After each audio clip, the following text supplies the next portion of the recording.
नमस्कार, मैं जितेंद्र चतुर्वेदी। ब्रिक्स का इन दिनों जो सम्मेलन चल रहा है, वहां मंच से भारत के प्रधानमंत्री ने जो कुछ बोला है, उसके बाद से पूरा पश्चिम जो है वो हिल गया है। क्यों हिल गया है? क्या कुछ प्रधानमंत्री नरेंद्र मोदी ने उस मंच से कहा है, इसे जानना बड़ा जरूरी है। वो इसलिए भी क्योंकि पश्चिम को ये लग रहा था कि ये जो ब्रिक्स सम्मेलन है, इसमें चीन के राष्ट्रपति हिस्सा नहीं ले रहे हैं, रूस के राष्ट्रपति हिस्सा नहीं ले रहे हैं, यानी व्लादिमीर पुतिन नहीं आ रहे हैं। तो इस वजह से पश्चिम के तमाम अखबार ये लिखने लगे कि अब इस जो सम्मेलन है इसका कोई खास महत्व नहीं है। लेकिन जब वहाँ भारत ने बोलना शुरू किया और मुद्दे उठने लगे, तब पश्चिम के पैरों के नीचे की जमीन खिसकने लगी। क्यों? क्योंकि वहां भारत जिस तरह से ग्लोबल साउथ की बात रख रहा था, वो दरअसल कान खड़ा कर देने वाला था। किसके लिए? पश्चिम के लिए। क्यों? क्योंकि प्रधानमंत्री वहां कह रहे थे कि एआई के जमाने में टाइप राइटर से काम नहीं होता है। जब हर क्षण चीजें बदल रही हो तो बदलाव बड़ा जरूरी है, और ये बदलाव जितने वैश्विक संस्थान हैं उसमें होना चाहिए, और उसमें जो दक्षिण है उसकी हिस्सेदारी होनी चाहिए। WTO, चाहे राष्ट्रीय सुरक्षा परिषद की जो अस्थाई उसके जो सदस्य हैं वो वाला मसला हो, या फिर IMF की बात हो, हर जगह जो है वो जो साउथ है उसकी हिस्सेदारी बड़ी जरूरी है। और वो इसलिए जरूरी है क्योंकि इनकी भूमिका बड़ी है। ये जो ग्लोबल साउथ के देश हैं, इनके बिना ये जो वैश्विक संस्थान हैं उनकी स्थिति वैसी ही है जैसे आप देखिए कि फोन है आपके पास लेकिन सिम नहीं है। अब बिना सिम के आप क्या करिएगा? कितना ही महंगा फोन हो, लेकर टहलते रहिए। तो उसी तरह की जो मौजूदा स्थिति है वो इन वैश्विक संस्थानों की है। इसमें बदलाव की जरूरत है। और ब्रिक्स में जो बात हुई उस पर ये निकल कर चीजें आई कि जो IMF है इसमें कोटा सिस्टम बढ़ाना है, इसमें जो वोटिंग राइट है उसमें सुधार करने की जरूरत है, और ये जो यूरोपीय प्रबंधन हावी है इसमें बड़े बदलाव की आवश्यकता है।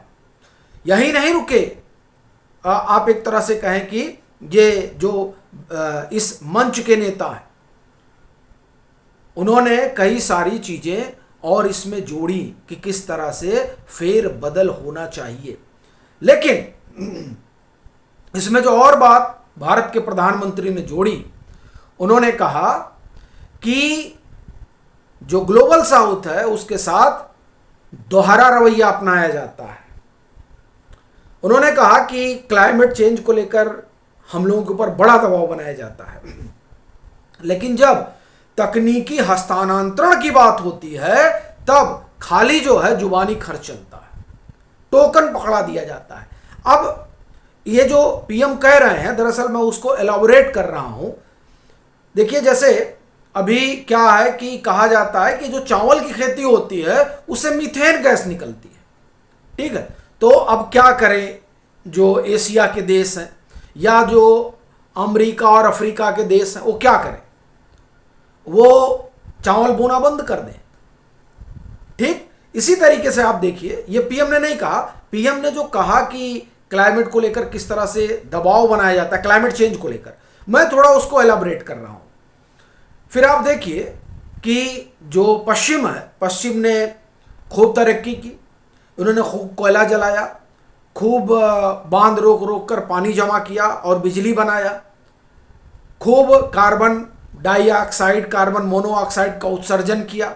यानी आप जो है अपनी जो आर्थिक समृद्धि है उसके चरमोत्कर्ष की तरफ पहुंच गए हैं।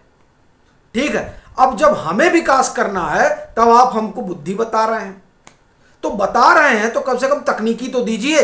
तो उस तकनीकी में अड़ंगा लगा रहे हैं। तकनीकी आप देना नहीं चाहते हैं। आप ये चाहते हैं कि जो ग्लोबल साउथ है, जो विकासशील देश है, वो आपके ऊपर निर्भर रहे। आप उसके जो रिसोर्स हैं उसको आप खींच खींच कर ले जाइए, अपने यहाँ बढ़िया उसको फिनिशिंग करिए, उससे प्रोडक्ट तैयार करिए और फिर हमारे जो ग्लोबल साउथ का बाजार है उसमें बिकने के लिए भेज दीजिए। तो ये जो चीज है, ये चीज तो ठीक नहीं है। दरअसल इसी बात को प्रधानमंत्री नरेंद्र मोदी ने ब्रिक्स के मंच पर बहुत ब्रीफ में रखा, क्लाइमेट चेंज का उदाहरण देते हुए। देखिए वो क्या कह रहे हैं, the global south has often been a victim of the double standard, their interests have not been given priority on pressing issues like climate finance, sustainable development and technology access. The global south has often received nothing more than token gesture.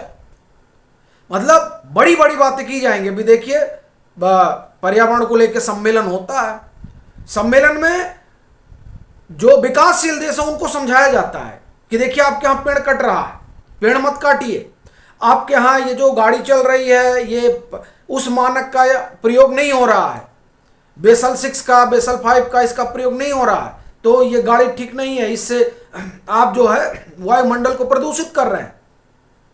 लेकिन जब अपनी बारी आती है तो कहते हैं नहीं नहीं, हम तो ये जो आप लोगों ने पर्यावरण के लिए संगठन बना रखा है हम इसका हिस्सा नहीं रहेंगे, हम इसको छोड़ रहे हैं। लीजिए, क्यों छोड़ रहे हैं? क्योंकि इनको तकनीकी देनी पड़ेगी आपको, वो इनको कबूल नहीं है। एक उदाहरण आपको देता हूं कि पीएम ऐसा क्यों कह रहे हैं। अभी आप देखिए कि ऑपरेशन सिंदूर की बात, या हाँ नहीं, ऑपरेशन सिंदूर के पहले ही पीएम गए हुए थे अमेरिका, वो अब 35 देने की बात कर रहे थे। या अभी फ्रांस देखिए राफाल दिया, हमको ऑपरेशन सिंदूर के दरमियान जरूरत पड़ी तो सोर्स कोड पे जो है वो नाक मुंह भाव चढ़ाने लगे। ये बड़ी चीज है। तो ये तो हमने आपको एक उदाहरण दिया। पीएम यही कह रहे हैं कि साहब हम बाजार हैं, सारा लाभ आप हमसे ले लीजिए, लेकिन जब हमें खड़ा और बड़ा करने की बात हो तब आप जो है पीछे खींच लीजिए। पीएम देखिए उन्होंने कहा कि in this era of AI, यानी जब आजकल आर्टिफिशियल इंटेलिजेंस के इस दौर में जब तकनीकी सप्ताह के आधार पर यानी साप्ताहिक आधार पर अपडेट हो रही है, तब ये कैसे स्वीकार किया जा सकता है कि जो वैश्विक संस्थान है उनको अपडेट ना किया जाए। भाई हर 8 साल में वहां पर अपडेट होना चाहिए। लेकिन नहीं साहब, जो जिस पोजीशन में है वो अपनी पोजीशन छोड़ना नहीं चाहता है। बावजूद इसके पीएम ने कहा कि बावजूद इसके the global institution established in 20th century have not provided adequate voice to 2/3 of the humanity. Nation contributing significantly to the world economy do not even have a seat on the key decision making table. Without the global south, global institutions are like a mobile phone that may have a SIM but no network. मतलब हो सकता हो। अब आप देखिए कि PM सीधे सीधे ये बात कह रहे हैं कि भाई अब सुरक्षा परिषद है उसमें भारत को अस्थायी सदस्य नहीं बनाया जा रहा। ब्राजील है, ब्राजील को बनाइए ना भाई। क्यों आखिर में आप पावर शेयरिंग नहीं करना चाहते हैं? आपको हमारा मार्केट चाहिए, आपको हमारे रिसोर्स चाहिए, लेकिन हम आपको अपने बगल में बैठने नहीं देंगे। ये बात जो है पीएम ने ब्रिक्स के मंच से उठाई, और जब पीएम ये कह रहे हैं तो आप ये समझिए कि जो ब्रिक्स है वो इसी दिशा में बात कर रहा है। क्योंकि जो कुछ बातें पीएम ने रखी, ठीक उसके आप ये कहें कि पहले बैठक हुई इनके सभी जो है उनकी फिनांस मिनिस्टर की जो बैठक हुई, उस बैठक में तय किया गया आईएमएफ के सुधार को लेकर, जो हमने अभी आपको पहले बताया। तो ये समझिए कि चीजें जो है, देखिए BRICS finance minister make unified proposal for IMF reforms, ये 5 तारीख को बात हो चुकी है और पीएम 6 को बोल रहे हैं। तो अब पीएम कह रहे हैं कि ये देखिए IMF जो है ये खाली डेमोक्रेसी का आप वैश्विक स्तर पर ढिंढोरा मत पीटिए कि यहाँ लोकतंत्र नहीं है, वहाँ तानाशाही है।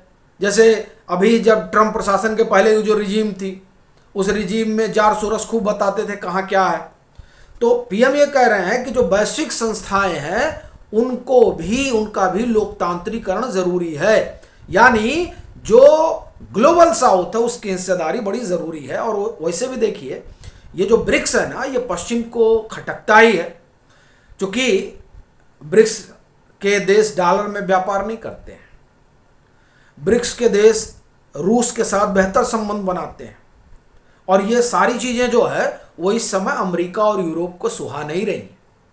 इसीलिए जब भारत ब्रिक्स के मंच से बोल रहा है तो पश्चिम को सुनना पड़ रहा है, जो वैश्विक संस्थाएं हैं उनको सुनना पड़ रहा है, क्योंकि भारत दरअसल आप एक तरह से कहें कि पूरी आप कहें कि अगुवाई कर रहा है।